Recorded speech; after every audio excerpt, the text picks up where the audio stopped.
Okay guys, so here is the patient.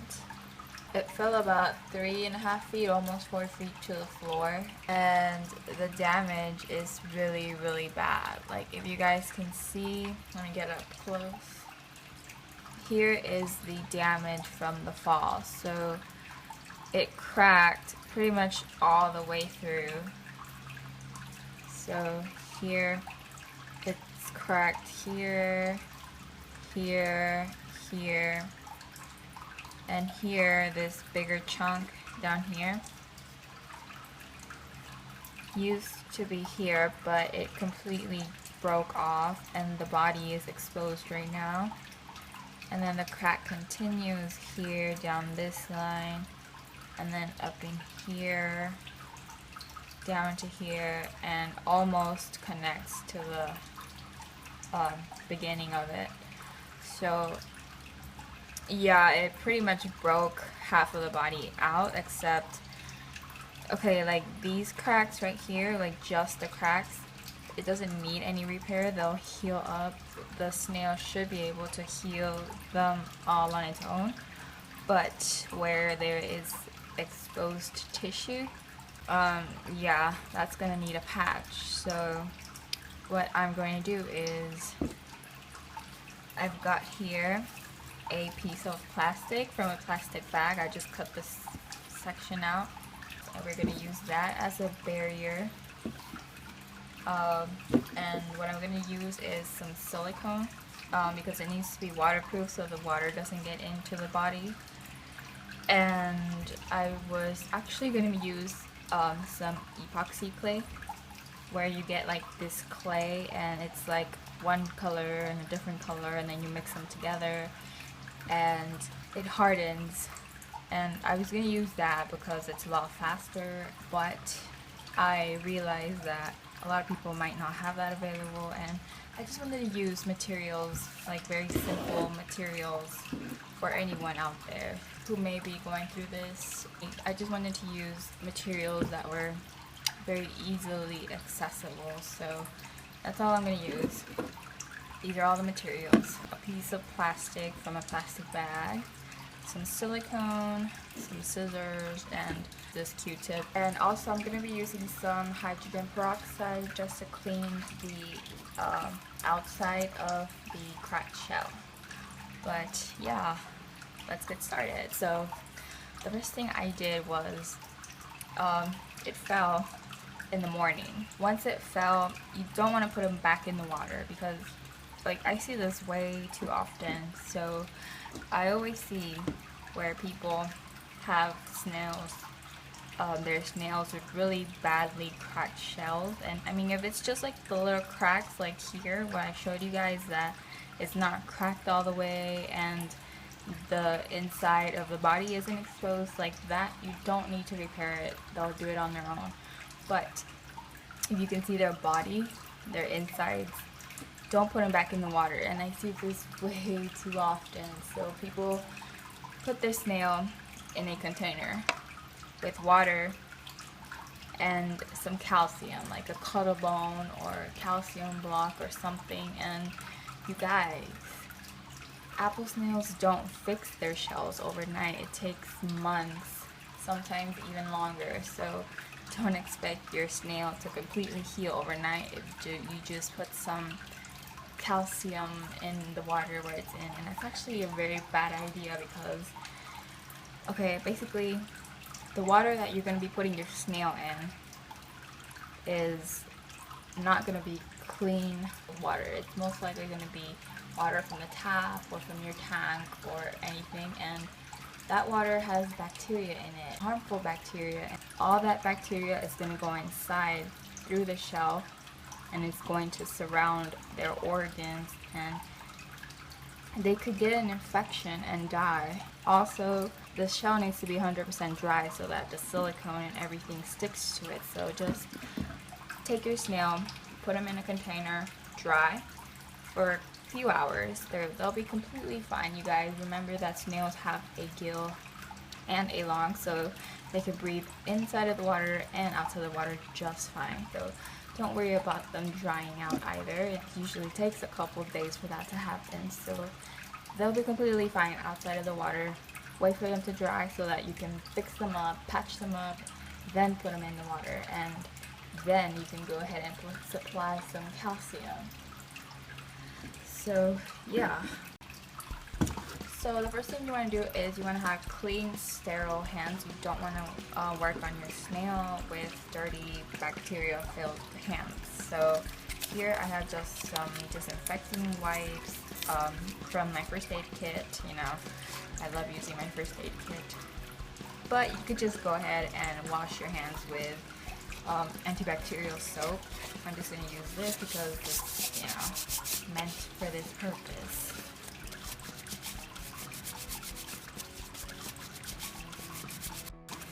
And there we go, clean, disinfected hands, ready to work. Now what I'm going to do is, here's my peroxide, and I'm going to take my Q-tip, dip it a little bit in there, and I'm going to be very, very careful. You want to be really, really careful when you're doing this because you don't want the peroxide to go inside into their body. So just very carefully on the outside, and you see my Q-tip's very wet, so I'm going to use the other side to dry it so that it doesn't run down or inside. I'm just going to clean the outside. It needs to be really clean because it's going to get sealed. You don't want to seal anything harmful in there. So just very carefully, take your time. Go ahead and clean all around where you're going to patch up.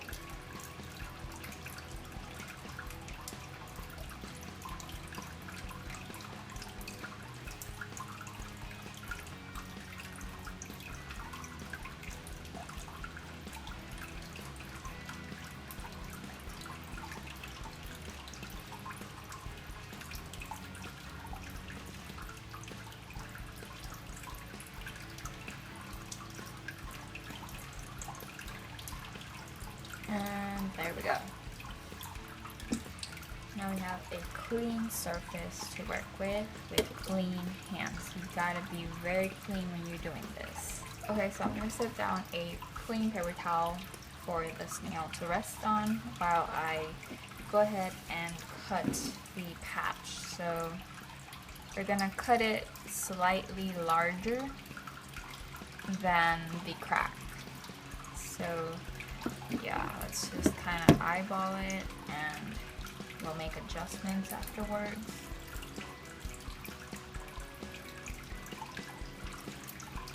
You know what, I'm going to change scissors. These aren't very sharp at all.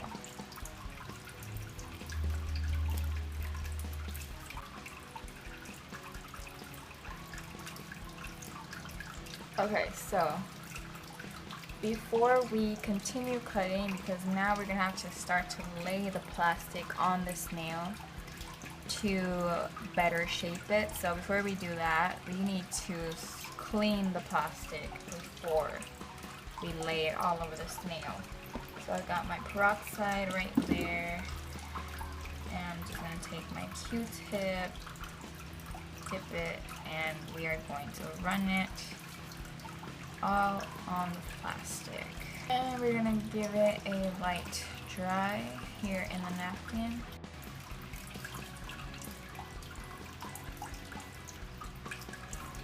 Okay, there we go. Clean piece of plastic.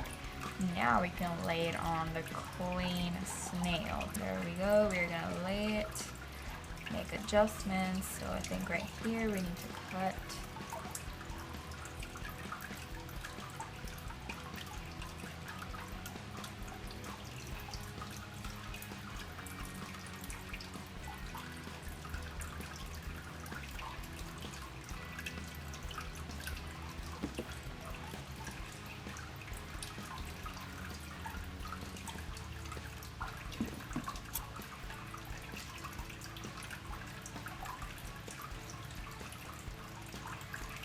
And here we are. So here's the patch, and as you can see, it's bigger than the actual crack and the piece missing, but that's what we want. and it goes all the way over here. So yeah, the next step is we are going to silicone.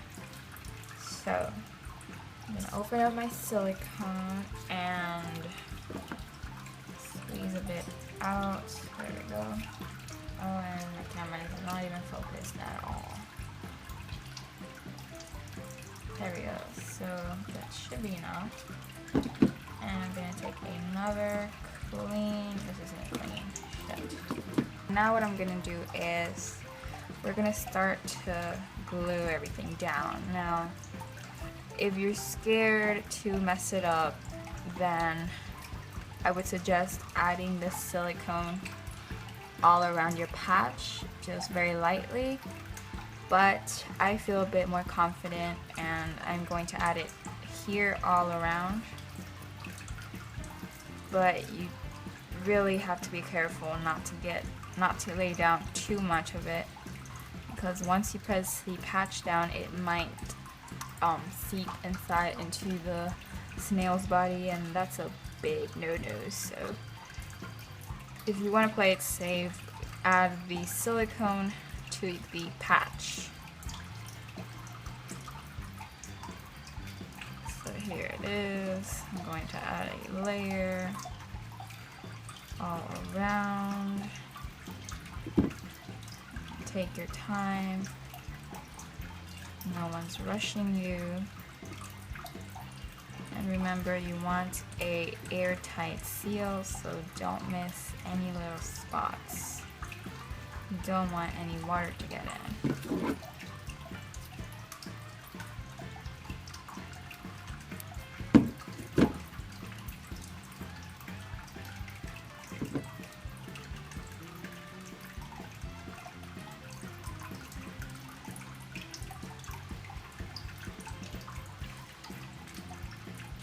Okay, now I'm going to take the patch and very carefully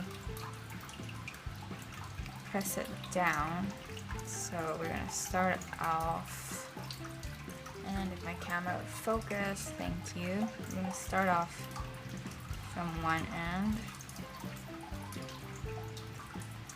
and work our way down.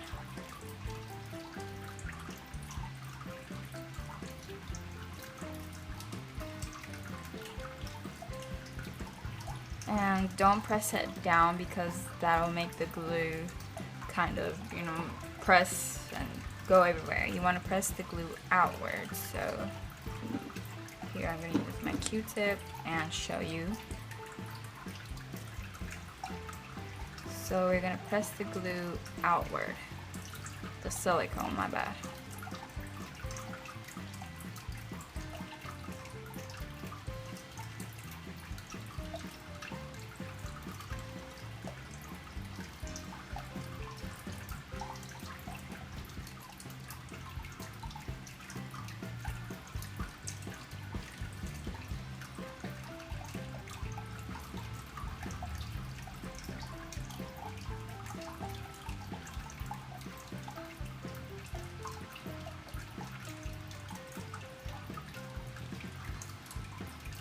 And there we go, we got a nice airtight seal. Everything's nice and sealed. Now what I'm going to do is I'm going to take some more all around just to really seal it up with my finger, because I like to feel where I need more.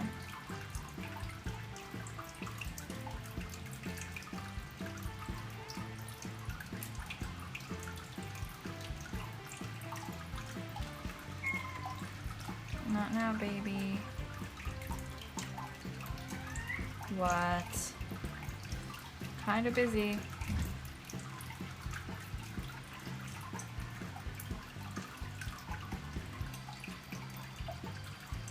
Okay, so there we go. There's the patch completed, and doesn't look very pretty, but it doesn't matter because the snail's gonna be okay. And you can add some extra silicone when you think it's necessary.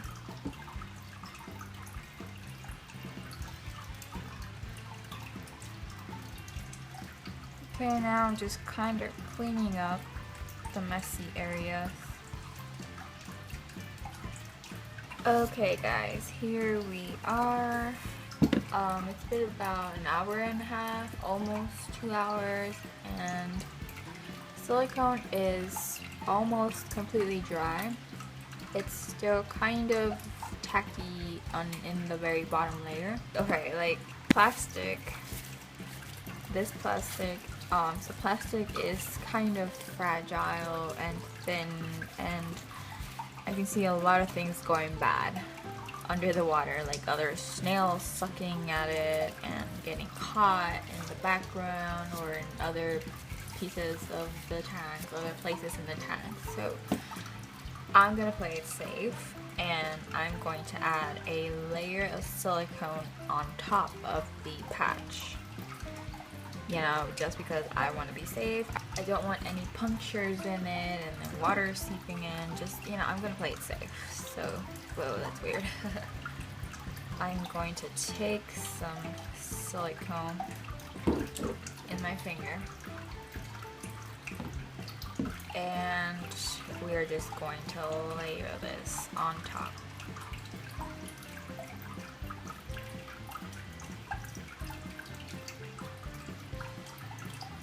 And it's really going to protect the patch.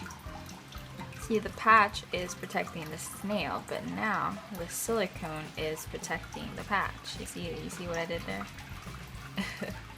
Now we're going to try and smooth things out. And ta-da! Now, what I did earlier so that this little guy would dry is, since because of the precision of the patch, I can't just place them down because it'll mess with the patch. But if I place them here on top of the scissors, it kind of holds the snail at a perfect angle so that it's not touching in the bottom, and yeah.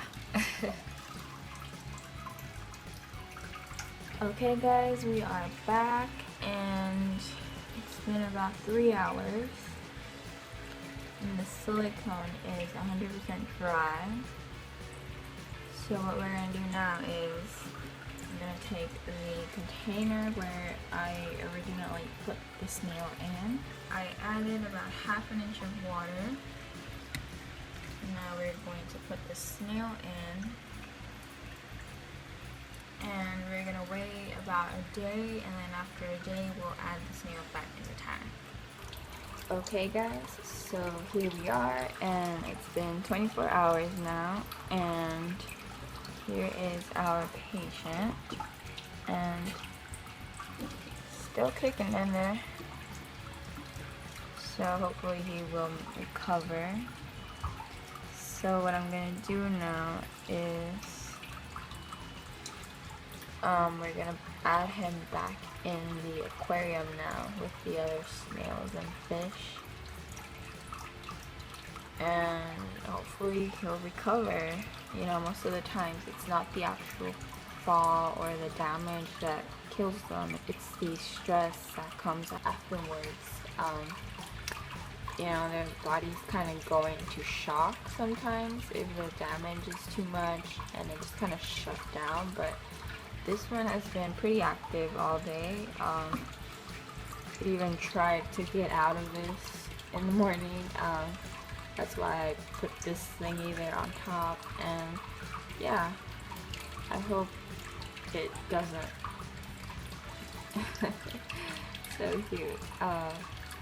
Yeah, we're gonna put him back in the tank, and hopefully he'll kind of return back to his normal everyday life. Okay, so here's the tank, and there's the other snails, and we are gonna add him back in there now, and we're gonna put him down. I'm not gonna let him fall from the top like I usually do when I put the snails in. I'm going to gently set him down.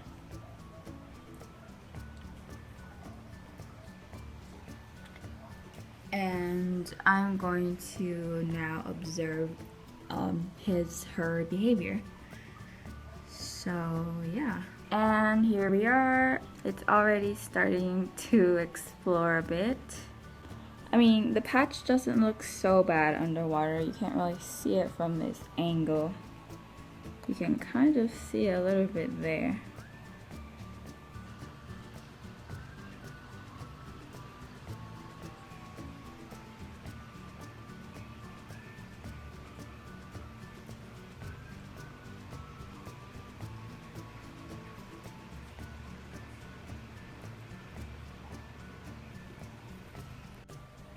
Okay, and now that everything is going well and the snail is back in the tank, I'm gonna go ahead and dose some calcium. So I'm just gonna take a spoonful of my homemade calcium powder. If you guys are new here, I do have a video on how I made my calcium powder. It makes a mess at first, but I don't really mind. Most of it sinks down to the bottom. And then there's like a little bit of dust left on top, but for the most part it sinks to the bottom. And then there's air bubbles in there. Yeah, you know what? It does make a mess.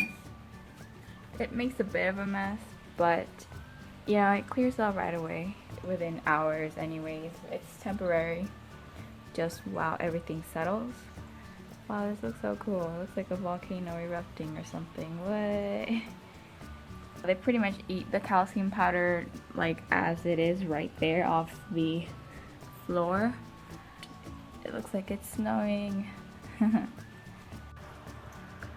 Okay guys, so this is a really good sign. The patient spent 2 days outside of the water, no food, and what's the first thing it does when it gets back in the tank? Eat. So I'm really happy. It hasn't even been 30 minutes since it's been in the tank and it's already eating. So that's a really good sign, and I'm very confident that he is going to recover just fine.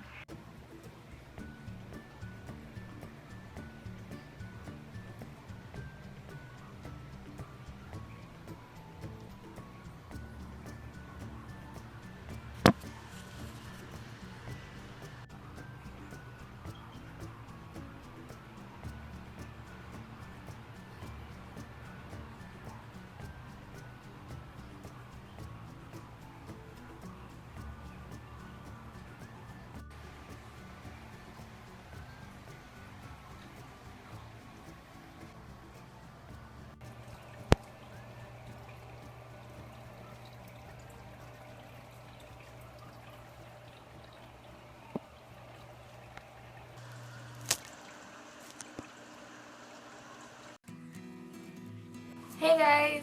Today I'm actually going to be showing you guys how I make my DIY calcium powder, and let me just show you guys it really quick. So here is the calcium powder. This week's video is a snail video for all my snail people. So the question is, why do apple snails float? Question mark.